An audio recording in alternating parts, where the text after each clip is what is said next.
des deux est pour l'instant très difficile à fixer. L'AS Nancy-Lorraine commence la saison avec de nouveaux partenaires.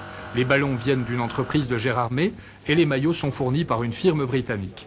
Mais si le visage de la SNL est sensiblement modifié, c'est aussi et surtout en raison du départ de 8 joueurs durant l'intersaison. Et puis, il y a le cas Zavarov qui n'est toujours pas réglé. Si Zavarov doit rester, il faut qu'il soit capable de disputer une saison complète de championnat et non pas comme l'année dernière 3 mois et demi. Et s'il s'en va, le choix de nouveaux joueurs sera très important. En fait, le poste de gardien de but est le seul à être confortablement pourvu.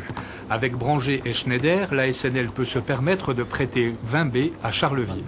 Pour le reste, c'est plutôt les restrictions. La masse salariale est passée en 4 ans de 38 à 12 millions de francs. Nous pouvons recruter des joueurs qui sont en fin de contrat, libres en France. Nous pouvons nous faire prêter des joueurs, mais nous ne pouvons pas aller ni en étranger ni en France indemniser un club pour faire venir un joueur. Par la force des choses, la SNL donne donc la priorité à la formation. 6 millions de francs lui seront consacrés.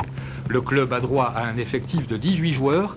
Les dirigeants ont jusqu'au 24 juillet pour trouver un libéraux et éventuellement un milieu.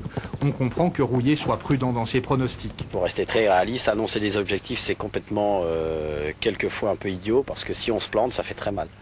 Reste que le championnat de Super D2 s'annonce très attractif, avec certaines semaines 6 points à prendre. Il y aura encore du spectacle à Picaud cette saison.